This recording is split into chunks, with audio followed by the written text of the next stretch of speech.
علم صرف میں جہاں کہیں بھی کوئی سیغے کی بات آتی ہے، سیغے کو پہچاننا ہوتا ہے، تعلیل کرنا ہوتی ہے، ہفت اقسام آگے چل کر آپ پڑھیں گے اس کو پہچاننا ہوتا ہے، تو وہاں پر ایک لفظ استعمال ہوتا ہے کہ اس کا فا کلمہ یہ ہے، اس کا عین کلمہ یہ ہے اور اس کا لام کلمہ یہ ہے۔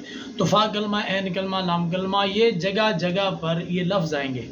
تو آج میں آپ کو یہ سمجھانا چاہتا ہوں کہ کسی بھی لفظ کے اندر فا کلمہ کیا ہوتا ہے، عین کلمہ کیا ہوتا ہے اور لام کلمہ کیا ہوتا ہے، اس کو سمجھنا پوری صرف کو سمجھنے سے پہلے سمجھنا ضروری ہے۔ اگر فا، عین اور لام کلمہ سمجھ نہ آئے تو پھر عربی کی ڈکشنری دیکھنا سمجھ میں نہیں آ سکتی، عربی لغت کو نہیں پہچان سکتا بندہ، سیغوں کی تعلیل کو نہیں پہچان سکتا، کون سا کلمہ صحیح ہے، کون سا معتل ہے، کون سا محموز مضاف، سب کا سمجھنا اس بات کے سمجھنے پر موقوف ہے کہ ہم نے کسی کلمے میں فا کلمہ، عین کلمہ اور لام کلمہ سمجھ لیا ہے، اس کو پہچان لیا ہے یا نہیں۔ اور اس کو سمجھنے کے لیے آپ آئیے میں آپ کو اپنی اسکرین پر لے کر چلتا ہوں۔ پچھلی کلاس میں ہم نے جو وزن کیے تھے اور وزن کرنے کا طریقہ سیکھا تھا اور حروف اصلیہ نکالے تھے، تو اس میں سے ایک مثال جو میں نے پہلے آپ کو دی ہوئی ہے، ذرا اسی کو آپ دوبارہ ریوائز کریں، پھر میں آپ کو سمجھاتا ہوں کہ اس کے اندر فا کلمہ کون سا ہے، عین کلمہ کون سا ہے، لام کلمہ کون سا ہے۔ ہم نے متقاربن کے حروف اصلیہ دیکھے کہ وہ قاف، را اور یہ بات ہے، اور اس کا وزن ہم نے فاعل لام سے کرنا تھا، تو پہلا کام کیا کیا، فا کو اٹھایا، پہلے حرف کے نیچے رکھ دیا، عین کو اٹھایا دوسرے حرف کے نیچے اور لام کو اٹھایا تیسرے حرف کے نیچے۔ جب اس طرح تین حروف اصلیہ کو ہم نے اوپر نیچے کر لیا، جو باقی بچے انہی حروف کو ہم نے نیچے اتار لیا، میم تھی میم اتار لی، تا تھی تا کو اتار لیا، الف تھا الف کو اتار لیا۔ اس کے اگلے مرحلے پر ہم نے حرکتیں اتاری تھی، میم کی پیش کو نیچے اتارا، تا کی زبر کو نیچے اتارا، قاف کی زبر کو نیچے اتارا، را کی زیر کو نیچے اتارا اور باقی دو پیش کو نیچے اتار لیا۔ اس کے بعد ہم نے اس کا فیصلہ کیا تھا کہ یہ متقاربن بر وزن متفاعلن ہے، یہ ہمیں وزن ہم نے بنا لیا تھا متقاربن کا۔ اب یہ چیز تو آپ پہلے پڑھ چکے ہیں، اس وقت جو سمجھنے کی بات ہے وہ یہ ہے کہ جب ہم نے یہ وزن بنا لیا تو اس وزن کے اندر دیکھیں کہ فا کے سامنے کون سا حرف آیا تھا، قاف، عین کے سامنے کون سا حرف آیا تھا، را، اور لام کے سامنے کون سا حرف آیا تھا، با۔ تو ہم متقاربن میں قاف کو کہیں گے کہ یہ فا کلمہ ہے، را کو کہیں گے عین کلمہ ہے، اور ہم با کو کہیں گے کہ یہ لام کلمہ ہے۔ وجہ کیا ہے، قاف کو ہم نے فا کلمہ کیوں کہا، اس لیے کہ جب ہم نے وزن کیا تو قاف جو ہے وہ فا کے سامنے آیا تھا، جب وزن کیا تو را عین کے سامنے آیا، جب وزن کیا با لام کے سامنے آیا۔ تو جب ہم کسی بھی کلمے کے اندر کسی حرف کو فا کلمہ کہتے ہیں، اس کا مطلب یہ ہوتا ہے کہ جب ہم نے وزن کیا تھا تو یہ فا کے سامنے تھا۔ کسی کو عین کلمہ کہتے ہیں تو اس کا مطلب یہ ہوتا ہے کہ جب ہم نے اس کلمے کا وزن کیا تھا تو اس وقت یہ عین کے سامنے آیا تھا، اور جب کسی کو لام کلمہ کہتے ہیں تو اس کا مطلب یہ ہوتا ہے کہ جب ہم نے وزن کیا تھا تو یہ حرف لام کے مقابلے میں آیا تھا۔ یہ ہوتا ہے کسی بھی کلمے کے اندر فا کلمہ، عین کلمہ اور لام کلمہ۔ تو ہم کہیں گے متقاربن میں جو قاف ہے یہ فا کلمہ ہے، را عین کلمہ ہے اور با لام کلمہ ہے۔ تو ہیں یہ حروف قاف، را اور با، لیکن کہیں گے کیا، قاف جو ہے یہ فا کلمہ ہے، را عین کلمہ ہے اور با لام کلمہ ہے۔ ترتیب فاعل لام کی ہمیشہ یہی ہوگی، پہلے فا ہوگا، پھر عین ہوگا، پھر لام ہوگا، لیکن کلمے کے اندر یہ تعین کرنا ضروری ہوتا ہے کہ فا کلمہ کون سا ہے، عین کلمہ کون سا ہے، لام کلمہ کون سا ہے، کیونکہ آگے چل کر ہم نے یہ پڑھنا ہے کہ فا کے قاعدے الگ ہیں، عین کے قاعدے الگ ہیں، لام کے قاعدے الگ ہیں۔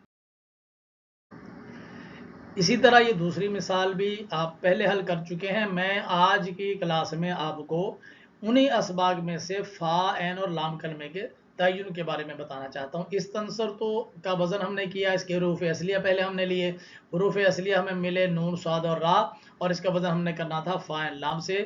طریقہ کار کے مطابق فا کو اٹھایا، پہلے حرف اصلی نون کے سامنے رکھا، عین کو اٹھایا صاد کے آگے رکھا، اور لام کو اٹھایا را کے آگے رکھا۔ تو نون، صاد، را، اور ادھر نون صاد را کے سامنے فائن لام رکھ دیے. باقی خانوں کو پر کرنے کے لیے ہم نے کیا کیا تھا؟ الف کا الف نیچے اتارا، سین کی سین نیچے اتاری، تا کی تا نیچے اتار لی، اور آخر میں یہ تا تھی نیچے اتار لی.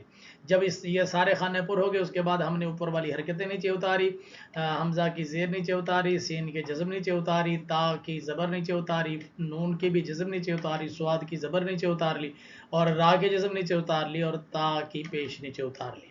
جب یہ سارا کچھ ہو گیا تو اب ہم نے اس کا وزن تیار کر لیا. استنصرت بر وزن استفلت. یہاں تک تو آپ کو میں پچھلی کلاس میں پڑھا چکا ہوں. آج سمجھنے کی بات یہ ہے کہ استنصرت کے اندر جو ہے وہ فا کلمہ کون سا ہے، عین کلمہ کون سا ہے، اور لام کلمہ کون سا ہے. اس کے لیے ہم نے غور کرنا ہوگا. یہ جو ہم نے وزن بنایا ہے، اس وزن کے اندر کون سا حرف ہے جو فا کے سامنے آ رہا ہے، کون سا حرف ہے جو عین کے سامنے آ رہا ہے، اور کون سا حرف ہے جو لام کے سامنے آ رہا ہے.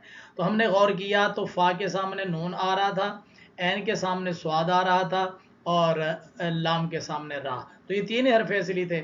تو جب ہم نے یہ تعین کر لیا تو ہم استنصرت کے اندر کہیں گے کہ یہ والا جو نون ہے نا، یہ ہم نے فا کے سامنے دیکھا تو استنصرت میں جو نون ہے یہ فا کلمہ ہے. استنصرت کے اندر موجود صاد جو ہے یہ عین کلمہ ہے، اور جو را ہے یہ لام کلمہ ہے.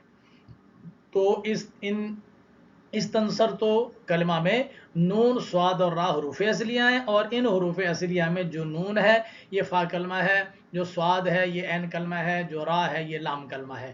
تو یہ دیکھنے میں حرف نون، صاد اور را ہیں، لیکن وزن ہونے کے بعد اس کلمے کا فا یہ ہے، یہ عین ہے، اور یہ لام ہے. یعنی اکثر طور پر شروع میں تو ہم آپ کو یہ کہیں گے کہ یہ فا کلمہ ہے، یہ عین کلمہ اور یہ لام کلمہ ہے. لیکن جب آپ یوز ٹو ہو جائیں گے تو اس کے بعد ہم کلمہ کا لفظ بھی چھوڑ دیں گے. پھر یہی بات آئے گی کہ جناب بتائیں استنصروا میں فا کہاں پر ہے، اور صاد کہاں پر ہے، اور لام کہاں پر ہے. استنصروا ہم پوچھیں گے کہ استنصرت کے اندر جو ہے وہ فا کلمہ کہاں ہے، عین کلمہ کہاں ہے، اور لام کلمہ کہاں ہے. تو جب یہ بات آتی ہے تو دماغ دیکھنے والے کا تو ٹکرا جائے گا کہ استنصرت کے اندر نہ فا ہے، نہ عین ہے، نہ لام، اور آپ یہاں پر کیسے کہہ رہے ہیں کہ اس کے اندر ایک فا کلمہ، ایک عین ہے اور ایک لام. تو اصل میں بات یہ ہے کہ جو صرفی ہے اس کے پاس یہ ایک اصطلاح ہے نا، تو اس کو پتہ ہوتا ہے. جب ہم کہتے ہیں کہ یہ اس کا فا کلمہ ہے، اس کا مطلب یہ ہوتا ہے کہ جب ہم نے اس کا وزن کیا تھا تو یہ حرف جو ہے یہ فا کے سامنے آیا تھا، ہم اس کو فا کلمہ کہہ رہے ہیں. جب ہم نے وزن کیا تھا تو یہ کلمہ جو ہے یہ عین کے مقابلے میں آتا ہے، اس لیے ہم اس کو عین کلمہ کہہ رہے ہیں. اور وزن کے دوران فلاں حرف تھا جس نے لام کلمہ کا مقابلہ کیا تھا، اس کے سامنے آتا ہے، اس لیے ہم اس کو لام کلمہ کہہ رہے ہیں. یہ ہوتا ہے کسی بھی کلمے کے اندر فا، عین اور لام کا تصور. یہ مثال بھی آپ پہلے سے کر چکے ہیں. آپ کو منفطرن دیا گیا تھا، اس کا آپ نے جب وزن کیا فا، طا اور را، اور ایک اسٹوڈنٹ نے تو مجھے بڑی خوشی ہوئی کہ انہوں نے کمنٹس میں یہ بتایا بھی کہ انہوں نے ویڈیو روکی اور ویڈیو روک کر آج خود اس کا وزن نکالا تھا. شاباش ایسے اسٹوڈنٹ کو. اللہ تعالیٰ آپ کے علم میں برکتیں عطا فرمائے. اسی طرح شوق سے پڑھتے رہیں گے تو انشاءاللہ آپ کو صرف کی ساری مشکلیں آپ کے لیے آسان ہو جائیں گی. تو یہ آپ نے وزن کر لیا تھا، جس میں ہم جلدی جلدی اس کو کر لیتے ہیں کہ فا کو اٹھایا، یہ فا کے سامنے رکھ دیا، عین کو اٹھایا، طا کے سامنے رکھ دیا، اور لام کو اٹھایا، کیونکہ ہمیں اس کے حروف اصلی یہ فا، طا اور را ہی بتائے گئے تھے. اس کے بعد ہم میم اور نون کو ایز اٹ از نیچے اتار لیتے ہیں، یہ اتر آئے. اس کے بعد یہ ساری حرکتیں اتارنی ہیں، میم کی پیش اتاری، نون کی جزم اتاری، فا کی زبر اتاری، اور طا کی زیر اتاری، اور را کی دو پیش اتاری. جب یہ سارا کچھ کر لیا تو یہ ہمارے پاس وزن آ گیا تھا منفطرن کا وزن، منفعلن. آج کی کلاس یہاں سے آگے شروع ہو رہی ہے. ہم نے جب دیکھا کہ فا کا مقابلہ کس میں نے کیا تو فا کے سامنے لو جی یہاں پر فا ہی آ گئے، یہ ٹکر کے حروف آ گئے ماشاءاللہ. اور آگے جو ہے یہ جناب عین جو ہے، عین کلمہ جو ہے اس کے سامنے طا، عین کے سامنے طا ہے، اور لام کے سامنے میرا ہے. تو ہم کہہ سکتے ہیں کہ منفطرن کے اندر جو فا ہے یہ فا کلمہ ہے، یعنی وہ خود بھی فا ہے اور فا کلمہ ہی ہے، اور جو طا ہے یہ عین کلمہ ہے، اور جو را ہے یہ لام کلمہ ہے. تو اس طرح جتنے بھی وزن میں نے آپ کو کروائے تھے ان میں آپ نے دیکھنا ہے جو حرف فا کے سامنے آئے گا اس حرف کو ہم فا کلمہ کہیں گے، جو عین کے سامنے آئے گا اس کو عین کلمہ کہیں گے، اور جو لام کے سامنے آئے گا اس کو لام کلمہ کہیں گے. آج کا سبق بنیادی طور پر اصل میں پچھلے ہی سبق سے متعلق تھا. اس کو الگ اس لیے کیا تاکہ پچھلی کلاس لمبی نہ ہو جائے. اس کے اندر مجھے امید ہے کہ آپ نے اچھے طریقے سے سیکھ لیا ہوگا کہ کسی بھی کلمے کے اندر فا کلمہ، عین کلمہ اور لام کلمہ کون سا ہوتا ہے؟ بس سیدھی سی بات ہے، وزن کرتے ہوئے جو فا کے سامنے آ جائے وہ فا کلمہ، جو عین کے سامنے آ جائے وہ عین کلمہ، اور جو لام کے سامنے آ جائے وہ لام کلمہ۔ تو ہم کہہ سکتے ہیں کہ ضربا کا جب وزن ہم نے فعلہ کیا تھا تو اس کے اندر دعات جو ہے یہ فا کلمہ ہے، را عین کلمہ ہے اور با لام کلمہ ہے۔ اسی طرح جتنے بھی وزن آپ نے کی ہے اس کے اندر فا کے سامنے آنے والا فا کلمہ، عین کے سامنے آنے والا عین کلمہ اور لام کے سامنے آنے والا لام کلمہ۔ آج کی کلاس صرف اتنی سی ہے، انشاءاللہ اگلے سبق کے لیے آپ کی خدمت میں دوبارہ حاضر ہوں گے، تب تک کے لیے اجازت، اللہ حافظ، السلام علیکم ورحمۃ اللہ۔